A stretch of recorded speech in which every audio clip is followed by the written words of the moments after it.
اب اگر یہ گئے وہاں مال لے کے، وصیت لے کے، اور اس کے وارثوں نے ایکسپٹ کر لیا کہ ہاں سب کچھ ٹھیک ہے، ساری سچ بات سمجھ لی، سب کچھ صحیح ہے، تو چلو ٹھیک ہے، پھر تو سب نارمل ہے۔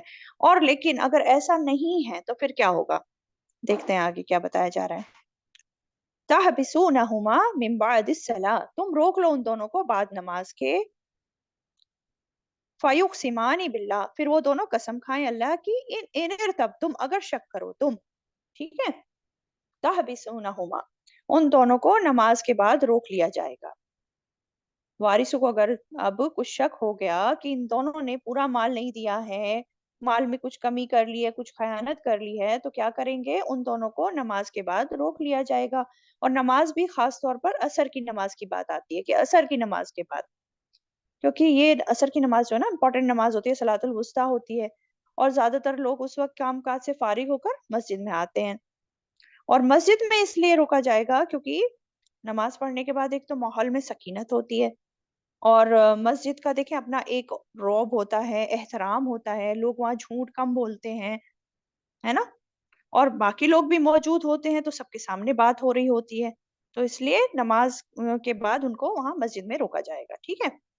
اب کیا ہوگا کہ وہ دونوں، ان دونوں سے قسمیں کھانے کو کہا جائے گا۔ اگر شک پڑ گیا نا تو ان دونوں کو پھر قسمیں کھانے کو کہا جائے گا۔ ان ارتبتم کی بات آئی ہے۔ فیقسمان باللہ ان ارتبتم، پھر وہ دونوں قسمیں کھائیں گے اللہ کی اگر شک کرو تم، تو وہ دونوں اللہ کی قسمیں کھائیں گے۔ اللہ کی قسم کھانی ہے، غیر اللہ کی قسم نہیں کھائی جائے گی، اور قسم سب کے سامنے کھائی جائے گی کہ جو کچھ انہوں نے مرنے والی کی طرف سے کہا ہے وہ صحیح کہا ہے، اور انہوں نے وصیت میں کوئی تبدیلی نہیں کری ہے۔ اور دیکھیں یہاں قسم کے الفاظ بھی بتا دیے گئے۔ کیا الفاظ ہیں؟ لا نشتری بھی ثمنا ولو کان ذا قربا ولا نکتم شہادت اللہ انا اذا لمن الآثمین۔ کیا ہے قسم؟ کہ ہم اس کے بدلے کوئی عوض نہ لیں گے۔ یہ بات آ رہی ہے نا، لا نشتری بھی ثمنا، نہ ہم لیں گے ساتھ اس کے کوئی قیمت، اگرچہ وہ قریبی رشتہ داری ہی کیوں نہ ہو، اور ہم اللہ کی گواہی کو نہیں چھپائیں گے، اور اگر ہم ایسا کریں تو بے شک ہم تب ضرور گنہگاروں میں سے ہوں گے۔ تو یہ قسم کے الفاظ بھی بتا دیے گئے کہ کیا کہنا چاہیے اس وقت۔ اب اگر وارث اس حلفیہ بیان پر بھی مطمئن نہیں ہوتے، اب کیا کریں گے؟ اب انہوں نے قسمیں کھا لی، سب کچھ کر لیا، ابھی بھی وارث جو ہے مطمئن نہیں ہوئے، اب کیا ہوگا؟ اگلی آیت میں بتایا جا رہا ہے، آیت 107۔ فَإِنْ اُثِرَ، پھر اگر اطلاع ہو جائے، علی، اس پر، انہما، کی بے شک وہ دونوں، استحقا، وہ مستحق ہوئے ہیں، اسما، گناہ کے، فآخرانی، بس دو دوسرے، یقومانی، وہ دونوں کھڑے ہوں گے، مقامہما، ان دونوں کی جگہ، من الذین استحق علیہم، ان لوگوں میں سے جو حق ثابت ہو گیا جن پر، الاولیان، دو قریب ترین، فیقسمان باللہ، پھر وہ دونوں قسمیں کھائیں گے اللہ کی، لشہادتنا، البتہ گواہی ہماری، احق، زیادہ سچی ہے، من شہادتہما، ان دونوں کی گواہی سے، وما اعتدینا، اور نہیں زیادتی کی ہم نے، انا، بے شک ہم، اذا لمن الظالمین، تب البتہ ظالموں میں سے ہوں گے، ٹھیک۔ اب کیا بات ہو رہی ہے؟ فَإِنْ أُثِرَ، پھر اگر اطلاع ہو جائے، اُثِرَ، اُثِرَ کہتے ہیں راز سے آگاہ ہو جانا، یعنی یہ دو گواہ جو وصیت کے بارے میں گواہی دے رہے تھے، جو سامان مال لائے ہیں، اگر تحقیق سے ثابت ہو جائے کہ انہوں نے جو ہے واقعی خیانت کی ہے، اور اس مال میں سے کچھ چھپا لیا ہے جس کے بارے میں وصیت کی گئی تھی، یعنی بے شک وہ دونوں گناہ کے مستحق ہوئے ہیں، یہ جو بات آ رہی ہے نا آیت میں بھی بات آ رہی ہے، انہم مستحقا اسما، کہ بے شک وہ دونوں، وہ مستحق ہوئے ہیں گناہ کے، یعنی کہ تحقیق سے یہ بات ثابت ہو گئی کہ انہوں نے خیانت کی ہے، تو اب کیا ہوگا؟ تو دو دوسرے، وہ دونوں کھڑے ہوں گے ان دونوں کی جگہ، فآخران یقومان مقامہما من الذین استحق علیہم، یعنی پچھلے دو کی جگہ اب دوسرے دو میت کے وارثوں میں سے کھڑے ہوں گے، ان لوگوں میں سے حق ثابت ہو گیا جن پر، یہ کیا بات ہے؟ ان لوگوں میں سے حق ثابت ہو گیا جن پر، یعنی میت کے ترکے کے جو حقدار ہیں، وارث مراد ہے یہاں پر، اب وہ جو ہیں ان میں سے دو لوگ کھڑے ہوں گے، الاولیانی، قریب ترین دو لوگ کھڑے ہوں گے، ٹھیک ہے، تو یہاں یہ بات بتائی جا رہی ہے کہ وارثوں میں سے بھی کون قسم کھائے گا؟ دو وارث جو مرنے والے کے قریب ترین ہیں، جیسے کہ میت کے بیٹے وغیرہ، بیٹی بیٹے، یہ سب بیٹے مینلی مرد، دو مرد ہے نا۔ اب یہ کیا کریں گے؟ اب یہ دونوں جو ہیں یہ دونوں قسمیں کھائیں گے اللہ کی، اور یہ بھی کہیں گے کہ البتہ ہماری گواہی زیادہ سچی ہے ان دونوں کی گواہی سے۔ فَيُقْسِمَانِ بِاللَّهِ، کیا قسم کھا رہے ہیں یہ؟ لَشَهَادَتُنَا، البتہ گواہی ہماری، احق، زیادہ سچی ہے، من شہادتہما، ان دونوں کی گواہی سے۔ یہ قسم کھا رہے ہیں۔ وارث قسم کھائیں گے کہ ہماری گواہی وصیوں کی، یعنی کہ وصیت لانے والوں کی گواہی سے زیادہ سچی ہے، یعنی پچھلے دونوں کی گواہی باطل ہے، ہم اس پر اعتبار نہیں کرتے، انہوں نے تو جھوٹی قسمیں کھائی تھی۔ ٹھیک ہے، تو اب کیا ہوگا؟ جو گواہی وارثوں کی ہے وہ قبول کی جائے گی، جو پچھلے دو خیانت کرنے والے ہیں ان کی گواہی نہیں مانی جائے گی۔ ٹھیک، اور یہ لوگ کیا کہہ رہے ہیں؟ وما اعتدینا، اور نہیں زیادتی کی ہم نے ان وصیوں پر، وصیت لانے والوں پر، مال لانے والوں پر کوئی زیادتی نہیں کی ہے، اور اگر ہم ایسا کریں تو البتہ بے شک ہم ظالموں میں سے ہوں گے۔ وما اعتدینا انا اذا لمن الظالمین، اگر ہم ایسا کریں گے تو بے شک ہم تب البتہ ظالموں میں سے ہوں گے۔ یعنی کہ ہم نے جو ان کی قسم کو باطل قرار دیا ہے، ہم نے جو ان کی قسم کو رد کر دیا ہے، تو یہ ہم نے کوئی زیادتی نہیں کی ہے، اگر ہم نے ایسا کریں گے تو ہم بے شک ظالم ہو جائیں گے، ظالموں میں سے شمار ہو جائیں گے۔ ٹھیک ہے، نیکسٹ آیت دیکھتے ہیں 108۔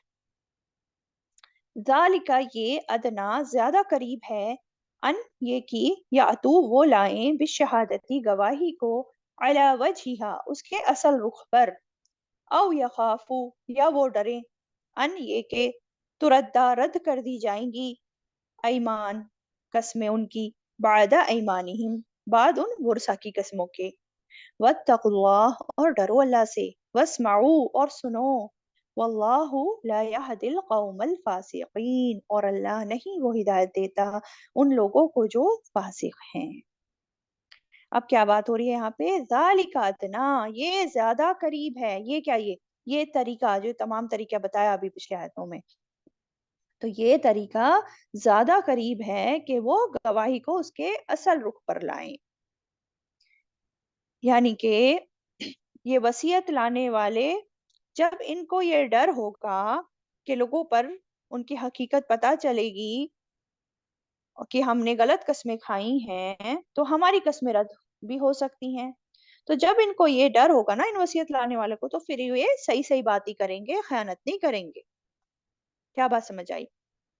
یہ بات سمجھ آئی کہ یہ جو پورا طریقہ بتایا گیا ہے نا، کہ قسموں کو اس طرح رد کرنے کا جو حکم دیا گیا ہے، یہ اس لیے تاکہ لوگ صحیح صورت پر، صحیح طریقے پر گواہی کو ادا کریں۔